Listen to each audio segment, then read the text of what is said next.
The name of Allah is most beneficial and most merciful. Hi friends, my name is Sayyidam. Like I said, daughter of Sayyid Asif Hussain. I am a student of class 8 from Ikra Usmaniyani Secondary School. Today my topic is animal tissue. Animal tissue के 4 types होती है, epithelial tissue, connective tissue, nervous tissue and muscular tissue. जैसे कि हमने पिछली video में epithelial tissue के बारे में बात करा हुआ था, इसमें हमने ये देखा था कि epithelial tissue होते क्या है, इसकी कितनी टाइप्स होती है और उनका क्या काम होता है। आज मैं आपको बताऊंगी कनेक्टिव टिश्यू के बारे में। कनेक्टिव टिश्यू बेसिकली ऐसा टिश्यू है जो दो चीज़ों का आपस में कनेक्ट करता है। जैसे हमारी बॉडी में जो हड्डियाँ हैं वो आपस में कनेक्ट है, हमारी मसल बॉडी से कनेक्ट है और ये पूरा एक स्ट्रक्चर प्रोवाइड करता है। जो ये जो कनेक्शन का काम होता है इसको कनेक्टिव टिश्यू कहते हैं।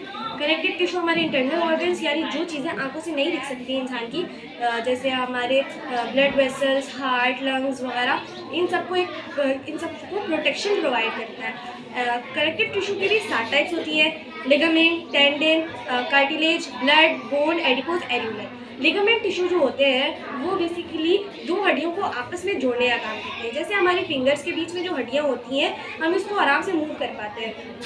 ये दो हड्डियों को आपस में जोड़ते हैं कि ये मूवमेंट का काम कर पाए। अगर दो हड्डियाँ आपस में नहीं जुड़ी हुई होंगी तो हम वो जो पार्ट है उसको नहीं हिला सकेंगे, क्योंकि वहाँ पर तो दोनों हड्डियाँ जुड़ी ही नहीं है। तो उनको हिलाने के लिए लिगामेंट टिश्यू बहुत मेन होता है।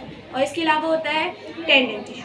टेंडन ये होता है जो बेसिकली हमारे मसल को हमारे बोन से कनेक्ट करते हैं। जैसे कि हमारे हाथ का ये वाला हिस्सा, और भी बहुत सारी जगह ऐसी होती है जहाँ पर मसल बोन से कनेक्ट होता है। और होता है कार्टिलेज। कार्टिलेज हमारी नरम हड्डियों को कहते हैं, जैसे नाक की हड्डी, कान की हड्डी। ये आराम से मुड़ सकती है, ये नॉर्मल बोन जितनी हार्ड नहीं होती है। और होता है ब्लड एक फ्लूइड टाइप का सब्सटेंस होता है। इसमें प्लाज्मा पाया जाता है। अब प्लाज्मा हमारे सांस के जरिए हमारे अंदर जाता है। प्लाज्मा इंसान के जिंदा रहने के लिए बहुत ज़रूरी होता है।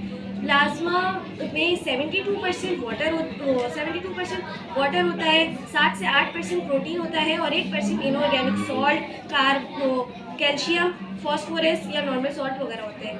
प्लाज्मा में प्लेटलेट्स, आरबीसी और डब्ल्यूबीसी पाए जाते हैं। आरबीसी रेड ब्लड सेल को कहते हैं। इसके अंदर एक सब्सटेंस होता है, एक फ्लूइड टाइप का सब्सटेंस होता है जिसको होमोलोजेन कहते हैं। ये इसका कलर, ये ब्लड को रेड कलर के लिए मदद करते हैं, ब्लड को रेड कलर देते हैं।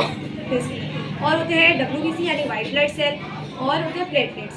जब रेड ब्लड सेल की 40 ड्रॉप्स आपस में मिलते हैं तो एक ड्रॉप वाइट ब्लड सेल बनते हैं, और जब वाइट ब्लड सेल की 40 ड्रॉप्स आपस में मिलते हैं तो एक ड्रॉप प्लेटलेट्स बनते हैं। प्लेटलेट्स इंसान की जिंदा रहने के लिए, इंसान के चलने फिरने के लिए बहुत ज़रूरी है। ये सबसे ज़्यादा हमारी